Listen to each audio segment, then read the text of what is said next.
Welcome to Mission Evolution Radio Show with Gwilda Wiyaka, bringing together today's leading experts to uncover ever-deepening spiritual truths and the latest scientific developments in support of the evolution of humankind. For more information on Mission Evolution Radio with Gwilda Wiyaka, visit www.missionevolution.org. And now, here's the host of Mission Evolution, Miss Gwilda Wiyaka. Hi, and thanks for joining us on Mission Evolution Radio TV show. We're coming to you on the X-Zone Broadcast Network and the X-Zone TV channel, divisions of Relmar McConnell Media Company, with studios and corporate offices in St. Catharines, Ontario, Canada. This hour we'll be investigating unseen worlds.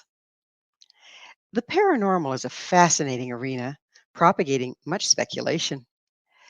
Yet, how can we accurately investigate that which we cannot see? With us this hour to explore paranormal investigation, its gifts and its pitfalls, is Elliott Van Dusen. Elliott is a retired corporal from the Royal Canadian Mounted Police with 15 years of service, specializing in major crimes. As a director of the Paranormal Phenomenon Research and Investigation, he's earned multiple credentials in parapsychology. Elliott is also the lead organizer for the 2023 Halifax Paranormal Symposium. He's authored 3 books on paranormal phenomenon, including Spiritual Encounters, True Paranormal Accounts from Law Enforcement. His website, PPRI.net. Elliott, thanks for joining us on Mission Evolution. Thank you for having me. This should be fun. We're going to talk about ghosts today, I think. That sounds great. I love ghosts. Apparently. So let's start with, what is parapsychology? So parapsychology is the scientific study of extrasensory perception. So any of the perceptions that fall outside our known senses, mind-matter interaction, which used to be called psychokinesis, or the ability to move objects and items with one's mind. And then the third aspect of that, which is my favorite, is survival. So it's the investigation of ghosts, apparitions, out-of-body experiences, near-death experiences, and reincarnation. Which brings us to, what's a ghost? Well, I always get asked, do ghosts exist? And my answer is always yes, but it's what are they? I know from certain parapsychological studies that have been done in the laboratory that certain things, such as excessive amounts of carbon monoxide, excessive amounts of electromagnetic field radiation, can cause people to experience a haunting, including seeing an apparition. But I mean, they've been reported since the beginning of time back in ancient Mesopotamia. So I know that they exist. It's just a matter of, what are they? And are they all created the same? I mean, right now we just have our senses and or EMF meters and nighttime cameras and that sort of thing to draw on. But what are we really picking up? And are we picking up various things? Well, and that's just it. I mean, for example, there's what we call a residual haunting, which is what we believe to be kind of an energy imprint in the environment. It is a spirit that doesn't communicate with the living. It almost ignores the living. It can walk, through where a door frame used to be, because back in its day, that's where the door frame would have been.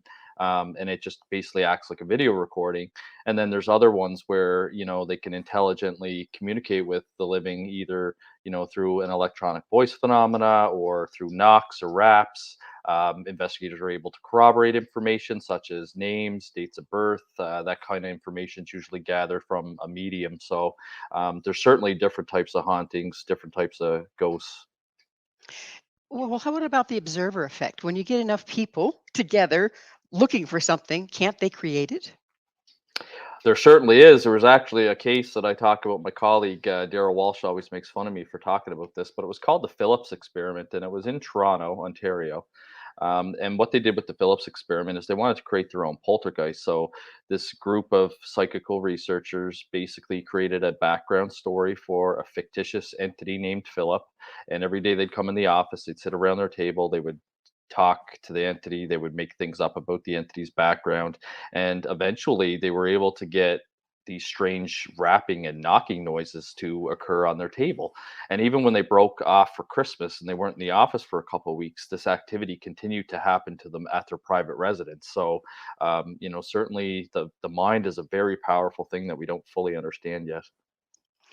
I'm glad you brought up poltergeist because I've read some studies. I'm trying to remember where that usually poltergeists are accompanied by a pubescent or a teenager, somebody just crossing that bridge there between child and adult in the household. Have you looked into that, or do you know about that? Yeah, sure. So that's kind of like the older theory. It does seem to kind of focus around adolescence, but the really old poltergeist theory was that we'd always blame it on that prepubescent female teenager. But there have been cases where males have been involved in poltergeist activity. For example, the Miami poltergeist case surrounded around a young male in his 20s. We've also had adult females, such as the Rodenheim poltergeist case over in the UK. That was an adult female that worked at a law firm. And certainly in Nova Scotia, we've had two big poltergeist cases. We've had the Esther Cox case back in the early 1900s. That was a young female, 19 years old. And the other one was Mary Ellen McDonald, again, another young teenage female where poltergeist activity was occurring. So you're saying that these young females were present or living there when the poltergeist activity would happen? Yeah, so that's usually how poltergeist activity works. Now, the UK kind of interchanges their term with poltergeist. Poltergeist to them could mean what it means in North America, which is when we refer to poltergeists over here, we are referring to what's called recurrent spontaneous psychokinesis. So it's caused by a living person and it keeps on happening, usually for a short time, anywhere from a 1.5 weeks to up to 2 years, and then the activity kind of ceases. But over in the UK, when they say poltergeist, they could mean a ghost, or they could mean RSPK. And normally, when the living person or person, sometimes it could be multiple people causing the activity, when they're removed from the environment, the activity ceases. What's the mechanics behind that? How does a person unwittingly, it sounds like for the most part, start moving things around in their environment? Well, one thing that we've been able to tell through studying these human cases is there seems to be some sort of trauma or stress involved. There's been a few cases of sexual trauma that's been involved, such as the Esther Cox case.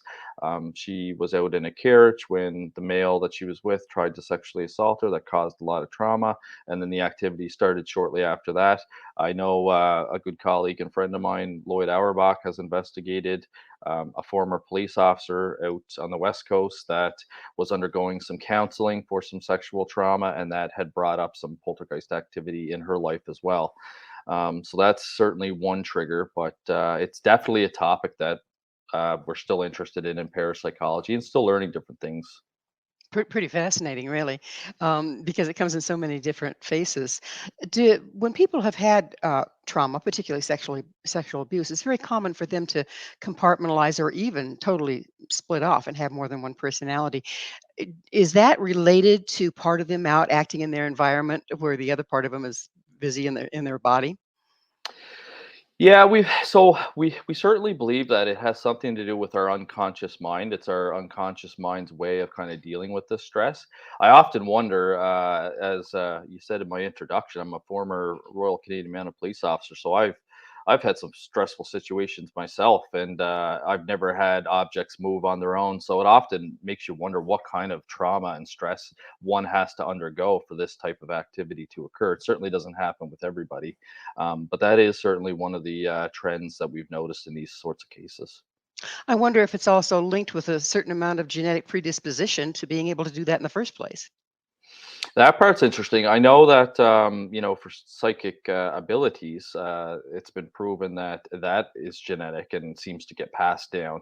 As for poltergeist activity, though, I've never heard many cases of it continuing on generation after generation, even though trauma can be passed on through generations. Yeah, that's pretty fascinating. So this whole epigenetic issue is starting to play into the paranormal, isn't it? Yeah, for sure. And parapsychology is considered a science. That's one myth that I like to dispel usually when I do podcasts and talks and educational events. It was actually recognized as a social science because we're studying people's experiences of the paranormal. So it is considered a social science. So, it makes sense to consider all those factors: cultural, religion, sociological factors, psychological factors. What is there a particular personality type or something that you've tracked in that regard that tend to be the one that report ghosts? Well, there's been lots of studies done on believers and non-believers, and the results seem to show that believers are more susceptible to experience paranormal phenomena. So if you believe it, you're going to notice it if it manifests, and if you don't believe it, you just ignore it. Is that what the thought is? Yeah, that could be one of the reasons for it. I mean, believers as well. You got to think of the power of the mind. They're pro paranormal, so when something happens, they may be more apt to attribute it to the paranormal when maybe it's not. Maybe it's something mundane like the house just creaking or a settling noise.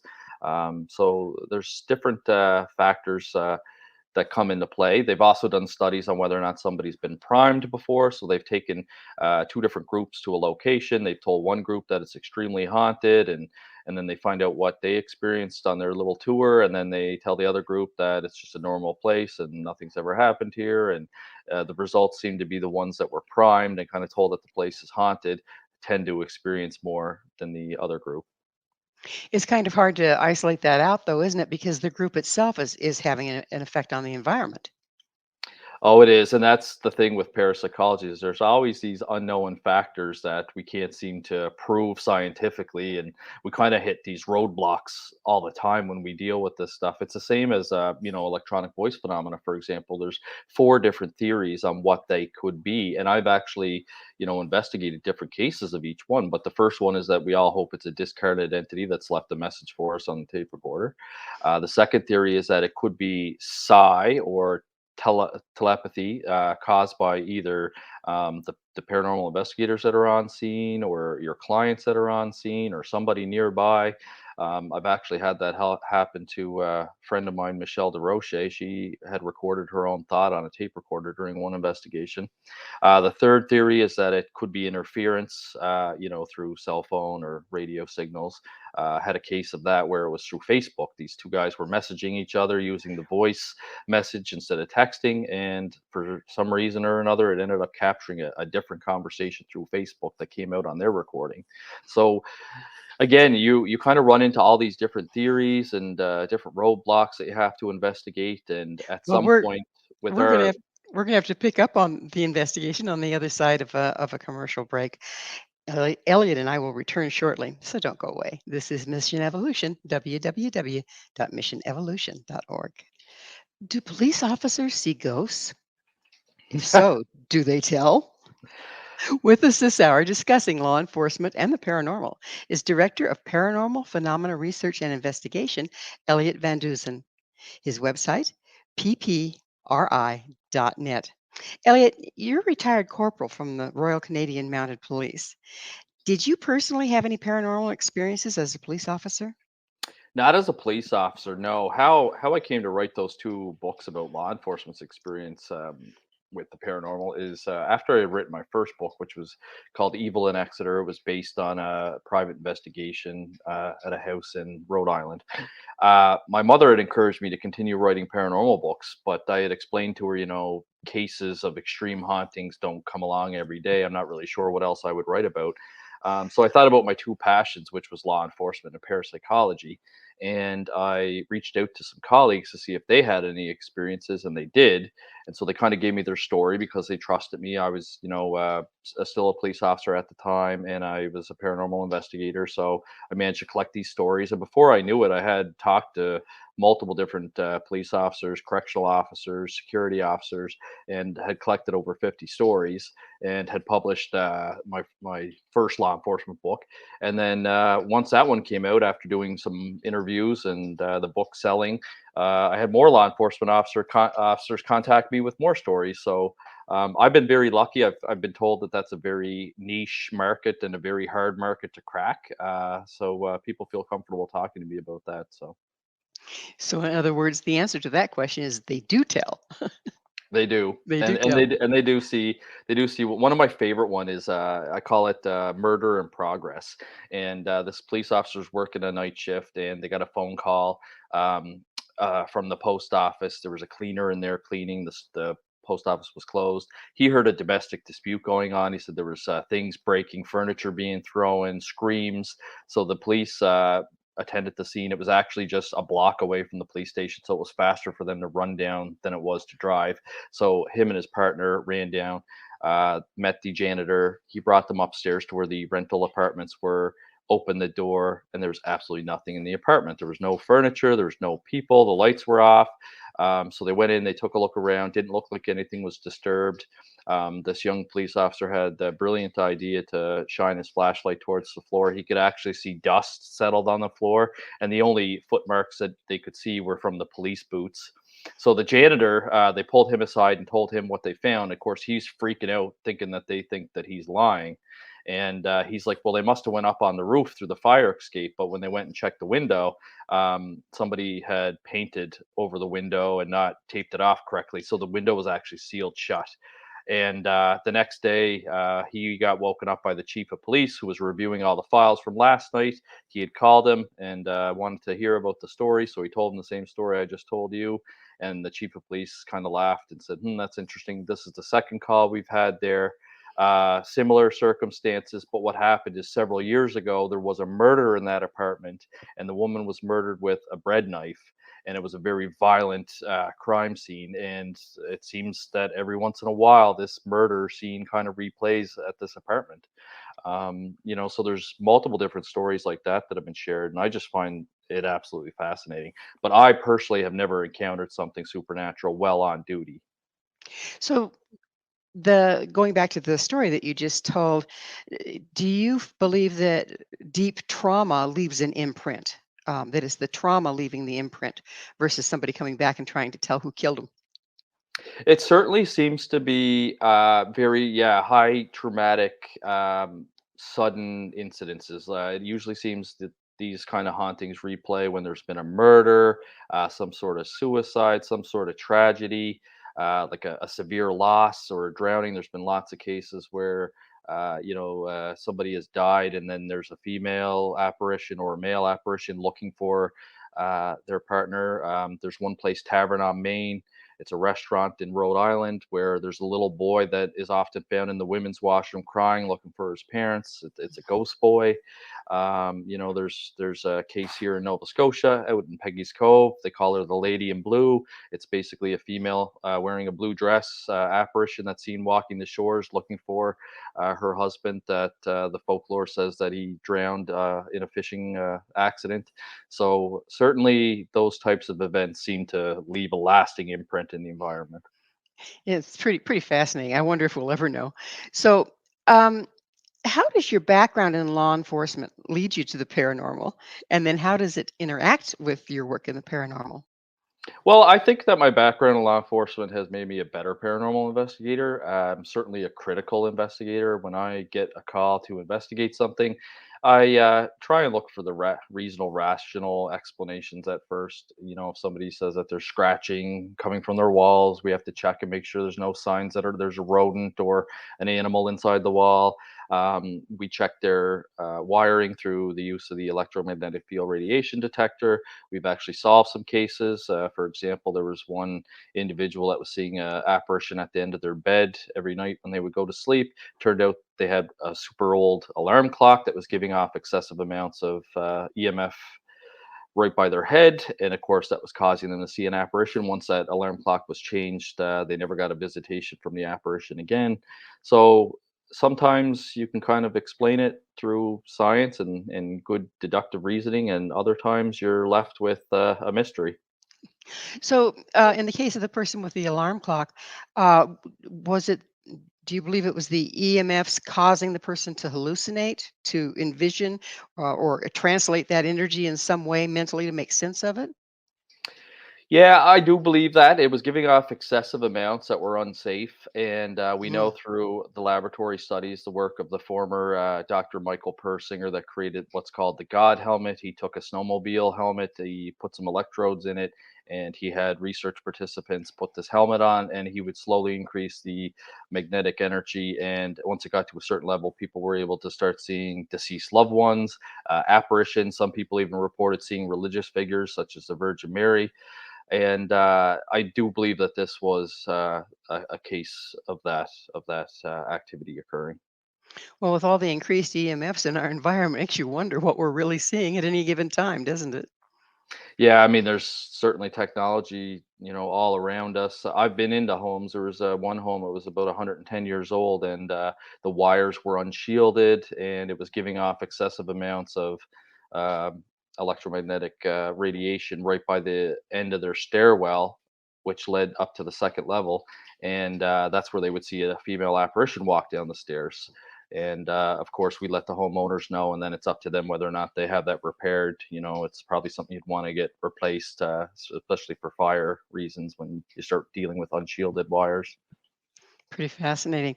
So, when you're working with ghosts, there's all sorts of paranormal investigators out there. If they have an EMF meter, they can just hang up their shingle and go. How does what you do differ from that? That's an excellent question.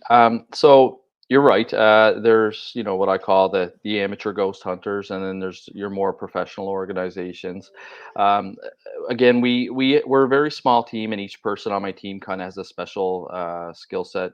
My educational background is in law enforcement and parapsychology. I've got a professional photographer on my team. I've got an audio engineer on my team that deals with all our electronic voice phenomena. So I really rely heavily on my team to kind of examine any sort of evidence that we get and give me their best and proper assessment of that evidence.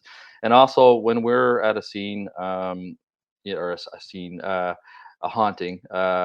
There's my former police brain speaking. When we're at a haunting doing an investigation, we take very good care to make notes, detailed notes on where everybody is at the time.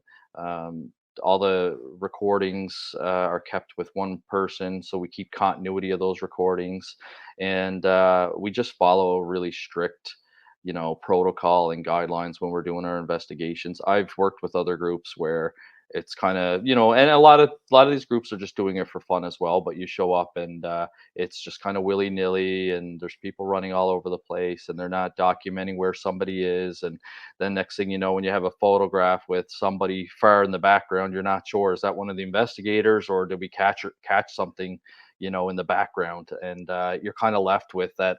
You can't prove it otherwise, because you weren't careful in the first instance. So they're running around polluting the scene like crazy.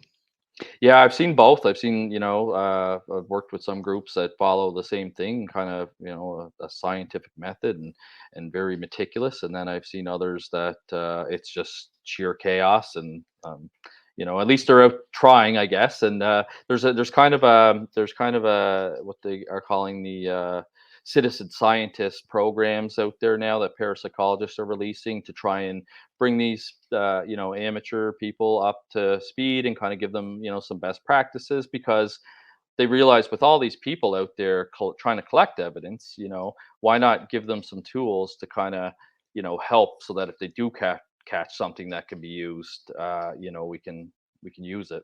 You can add it to the bank of knowledge. So, some paranormal, a lot of the teams have a psychic on board. What's your take on that?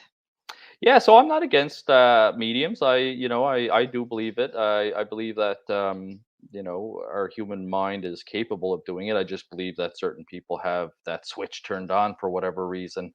And we recently used a medium on one of our investigations, and my entire team was so impressed with her that we actually asked her to become a member of our organization afterwards.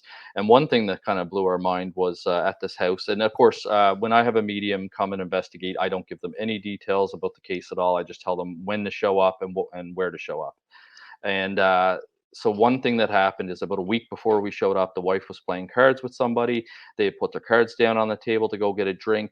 When they returned, the wife noticed that she was missing a card. They looked everywhere for it. They couldn't find it. It was the seven of spades. So they kind of stopped playing, because now they're missing a card. They had 51 out of 52 cards. So my investigator gave our medium the stack of cards and said, "Do any cards come to mind?" And without hesitation, she said, "Yeah, I keep seeing the six and the eight of spades, which were the outlying cards of the missing card, the seven of spades, which was missing." And there was other things too that she did that investigation. It wasn't just the one thing. That was just one thing that I really stood out to me, and I kind of blew me away. But she was actually able to detect. She felt like a pain in her heart and numbness in her left arm. Well, it turns out that the spirit we believe that was haunting the place was the homeowner's father, who had taken a massive heart attack. So there was different things that she was able to sense that us as investigators had no idea about, and we were able to corroborate about five or six different things from her. So mediums can be very useful in your paranormal investigations. That's good to know because there's yet more information. It's time for us to take another station break. Elliot and I will be right back to continue our haunting discussion. So you stay right there. This is Mission Evolution, www.missionevolution.org. This is Mission Evolution, missionevolution.org. Are all paranormal investigators created equal?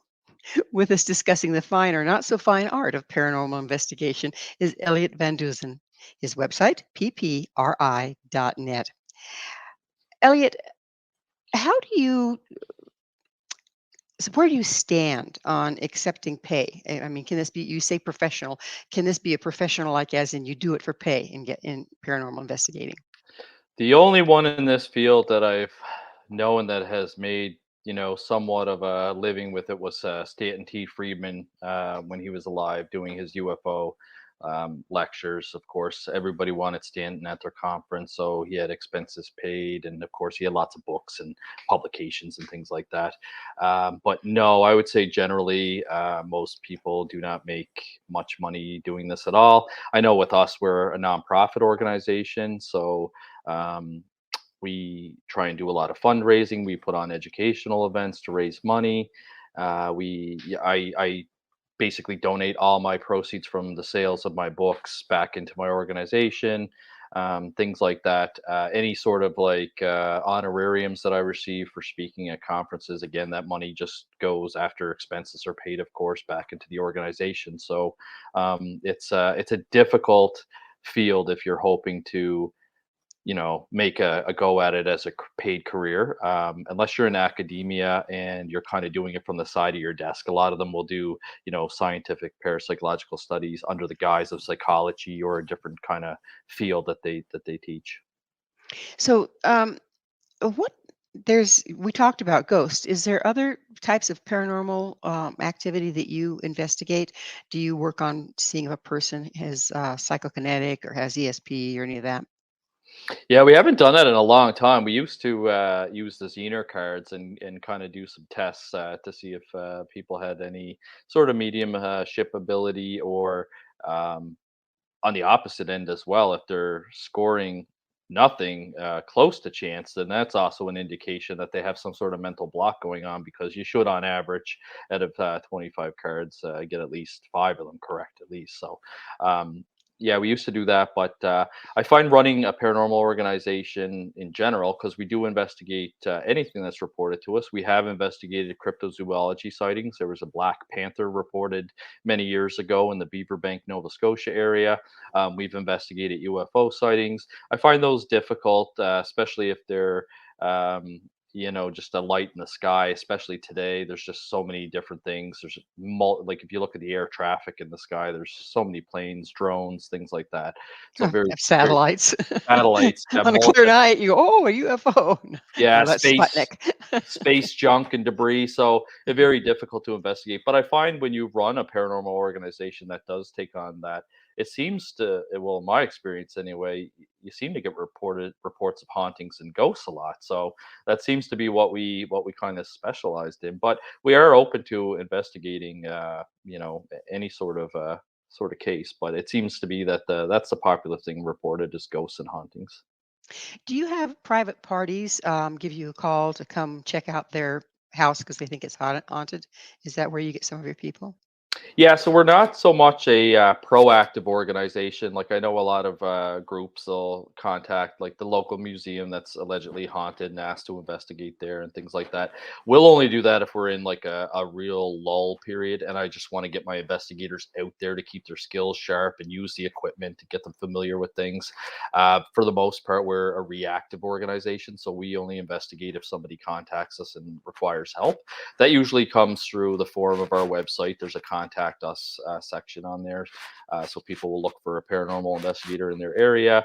We service all of Atlantic Canada and the New England states down in And that's US. website. What's the website address for that? And the website for that is PPRI.net. It stands for Paranormal Phenomena Research Investigation.net.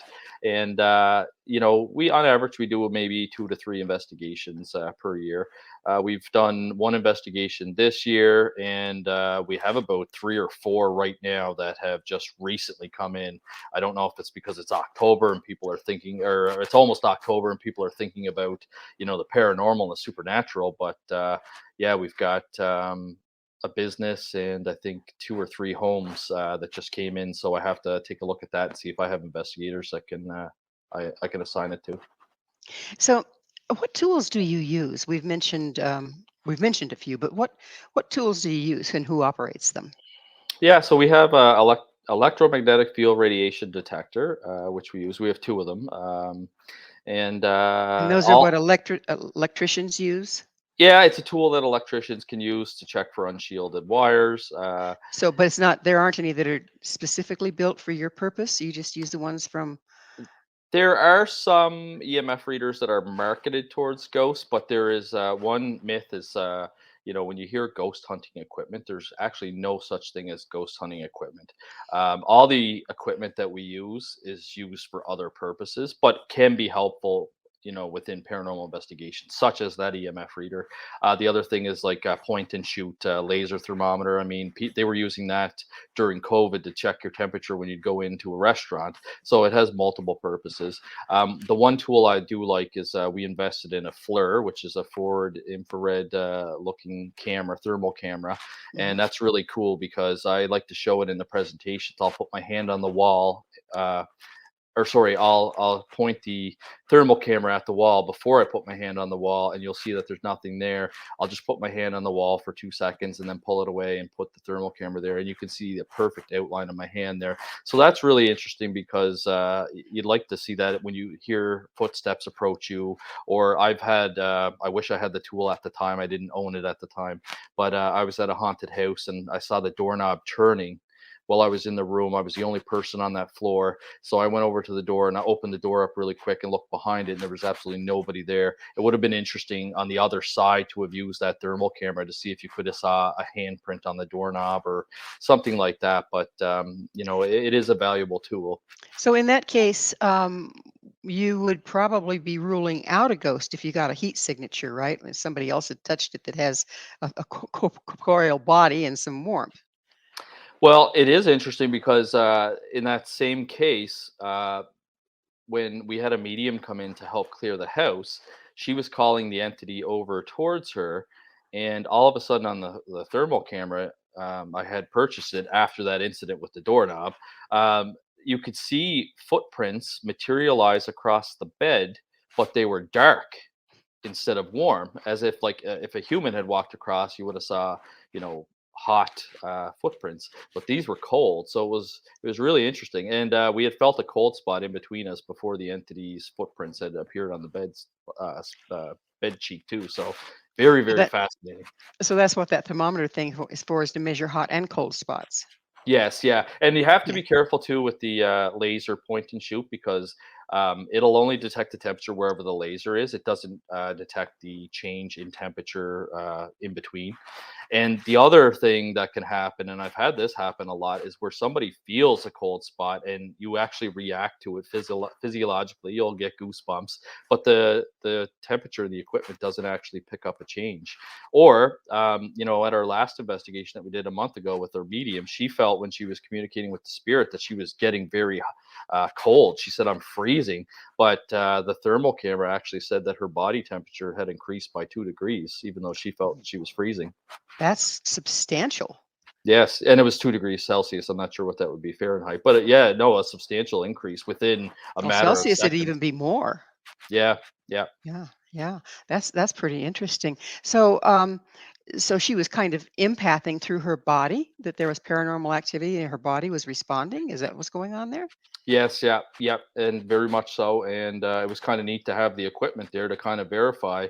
I actually shared it on our social media, the two different thermal images, because I was in the right place at the right time. I had captured her thermal body image before she mentioned that she was freezing, and then as she said she was freezing, I was in the right area to capture a 2 degree change, and it was both from her hands.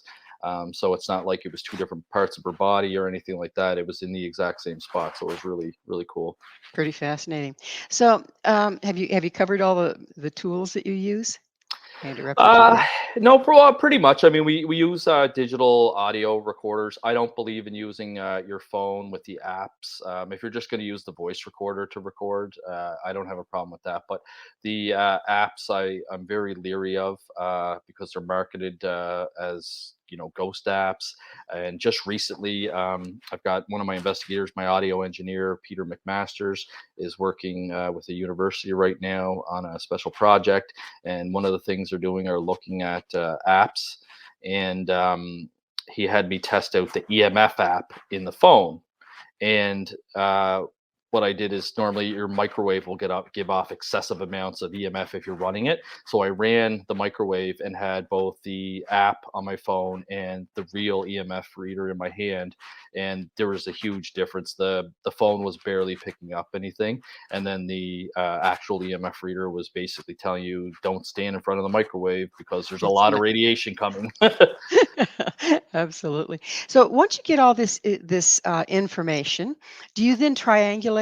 That's the way you do it in when you're working on the force, right? You triangulate, and would you mind explaining how that works? Yeah, so once we gather all our data, we usually sit down as a team and, well, after it's analyzed, of course, I usually, like I said, anything that has to do with electronic voice phenomena or audio, I give to Peter because his background is audio engineering. Anything to do with photographs, I give to Mike Shaw. He's my commercial photographer. And then we sit down as a team and we discuss everything that we've collected. And sometimes we can clear things up. For example, the last investigation we did a month ago, when Mike was reviewing the photographs, he thought that he had seen something strange. It and he sent me the photo, and we did a Zoom meeting online, and it looked like there was a apparition coming out of the door. But then I recognized the clothing, and this is from making good notes at the scene, as being one of the homeowners. And what had happened is I asked Mike, I said, "What was the frame speed when I took that picture?" And it was like something like 0.6 of a second. So it only captured zero point 0.6 of a second of light. So when the homeowner was obviously coming out of the room, that I didn't notice when I snapped the picture, it looked like there was a male apparition coming out of the room. But it turned out that it was just because the settings on the camera wasn't set for like sport mode. It only captured what it could capture, and it looked like a blurry kind of, fuzzy apparition. So we go through it. We certainly scrutinize this, and then we do share our stuff with other parapsychologists and scientists as well. In fact, we had one case that we shared with Jim Horan, and We're he probably ended going to up. have to if we're probably going to have to pick up on that case on yet another side of a commercial break, and Sounds good. it's well, time is flying. I'm telling you. Please stay with us as Elliot and I continue to explore the mysterious world of investigation, paranormal investigation. That is, this is Mission Evolution. www.missionevolution.org. Do you have all the right stuff? What does it take to be a paranormal investigator? This is Mission Evolution, missionevolution.org, and we're continuing our discussion with the Director of Paranormal Phenomenon Research and Investigation, Elliott Van Dusen. His website, ppri.net. Elliott, let's say a person thinks their house is haunted. What advice can you give them on finding an authentic paranormal investigator? Well, a lot of them advertise online. I mean, that's how we are. We are listed, I believe, in the yellow pages as well, and another website called bark.com, which is a company that has companies, professional companies that people could reach out to, and you have to pay to get leads, it's called. Um, but certainly go to their website and look at the website. A lot of the websites you could tell whether or not it's professionally designed, the content that's on there. Some of the websites you go on and it doesn't list who the team members are. Our website's fairly open. It's got our team listed there, what their background and expertise are. Um, we've got a resource page as well, which has links to parapsychological studies that you can read if you have that kind of interest. They're all academic papers, so not everybody has an interest in it. But luckily, I just do a little 1 or 2 line saying why that study is important. Things like that to kind of look out for, because I have come across some websites that look like they were just kind of thrown up overnight. And then certainly when you contact them, ask to speak to them on the phone, and you can learn a lot about somebody, or even set up a Zoom meeting. That's what we do initially. I call it the initial interview. When we have a client contact us, I would like to do it in person, but sometimes, say for example, I'm in Sydney, they're in Halifax, that's 500 kilometers away. So instead of me traveling up to do the initial interview, I'll set up a Zoom message, because then you can look at not only their verbal responses but also their body language as well. And if you just have that intuition that it doesn't sit right with you, then don't go with that group and look for somebody else. It seems to me that your some people are just enamored, but other people are kind of terrified. Something's going on in my house. I can't explain it. I don't feel safe. I don't know if my kids are safe. Can someone that's not a well-trained paranormal investigator cause more damage than good? Uh, I do believe that can occur for sure. One complaint that we've heard from people is that I've called this group and they came in and they had some fancy equipment, and then they left, and that's it. We never heard back from them. They never told us, what they found. They never shared anything with us. They didn't fix the problem. We're still having haunting activity, and then they get sick of it after months or whatever, and then they contact somebody else. So that's one thing that we do. I stay in touch with the clients, and then at the end of the investigation, once I've reviewed all the evidence and everything's been analyzed, I do up a conclusion report for them, and I'll send them anything that we have, whether we cost like what we think is an electronic voice phenomena or a photograph or anything like that, and provide them, with a very detailed report on what we found. I always caution people too, like as paranormal investigators, you get invited into somebody's home. You're usually only there for, maybe a night. Maybe if it's a really good investigation, you kind of got something the first time, you'll ask them to come back a second night. But it's not typical that like we move in with somebody and live with them for 3 months. So just because you're there for those 12 hours or 24 hours and you don't experience anything, it doesn't mean that something's not happening. That house I investigated in Rhode Island, it would be extremely haunted for like 2 weeks in a row, and then it would go through a quiet period where nothing would happen for 2 to 3 weeks, almost like the entity was kind of recharging its batteries or taking a break or whatever was going on. So I always caution people that too. Just because you go to a place for a couple hours, don't walk out there and discount the homeowner's experiences. They have more experience in that environment than you do. Yeah, like Murphy's Law, it's going to disappear when the Ghostbusters show up, right? Oh, for sure. I mean, or the things go wrong, all the time. Like, batteries will drain, which is, often a link to, the paranormal. Or you'll have equipment malfunction, and you have to, is this paranormal or is it just bad technology? There's been studies that show people affect computers, for example. Like somebody will say, every time I walk in a room, I get the blue screen of death on my computer. Well, a good friend of mine, John Kruth with the Rhine Research Center has done a study on that and has shown that certain people give off energy that can affect electronics. So yeah, you have to take everything into account. So, what if a person wants to learn to be a paranormal investigator? Where can they get training? We actually just launched what I call the Parapsychological Education Center, and we're offering 2 courses this fall. We're going to offer an Introduction to Parapsychology course, of course, which is going to cover off what extrasensory perception is and all the breakdowns of the subcategories of that. So that's your clairvoyance, clairaudience, telepathy, medium. abilities, then psychokinesis and recurrent spontaneous psychokinesis, and then survival. We're going to touch base on near-death experiences, out-of-body experiences, ghosts, and apparitions.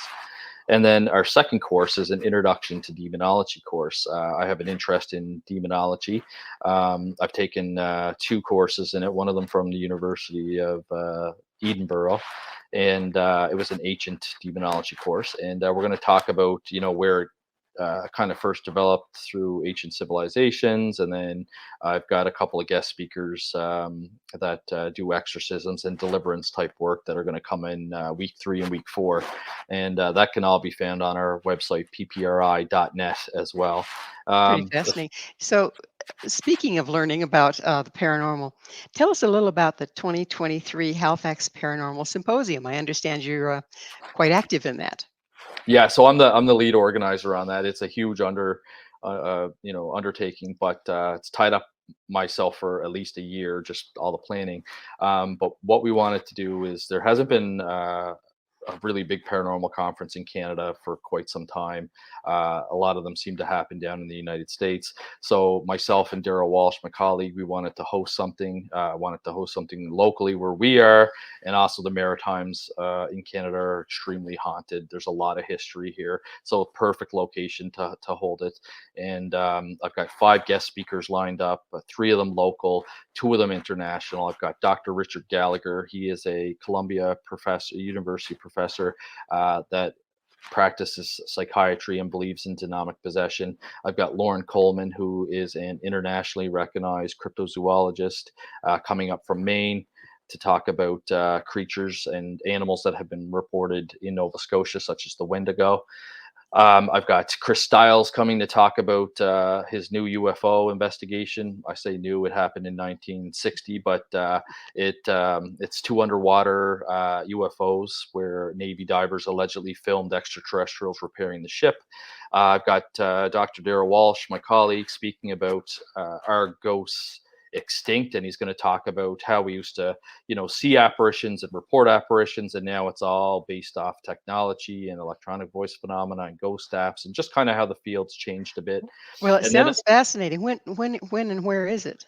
it's going to be held this October, on October 7th, and it's going to be from 9 a.m. till 6 p.m. It's at the Halifax Tower Hotel and Conference Center in Bayers Lake, Nova Scotia. And anyone interested in it can go to our website, of course. And the tickets, if you type in ppri.net/tickets, it'll bring you to the Eventbrite website where we're selling the tickets for it. But it's Well, going to be great. It's going to be a great lineup and great lectures. it sounds wonderful. So, Elliot, it's about that time in the program when I get to ask you, what's your mission? What's my mission? My mission, I guess I would have to say, is that I want to try and provide as much education in the paranormal and quality education, and help dispel some of the myths that's always surrounded parapsychology. The reason we started doing parapsychological investigations was to help rule out frauds during the spiritual movement with the creation of the Society for Psychical Research. So I feel passionate about providing proper education, proper information to people, and I hope to reach as many people as I can. I think that would be my mission if I had one. That that's a pretty worthwhile mission. I mean, how much of our environment is full of things that we don't see? Every day you read the newspaper and they're discovering new things, or we're learning new things about space or something we didn't know about in medicine. So, I think that the stuff that we're investigating right now, certainly it exists. People are reporting that it exists.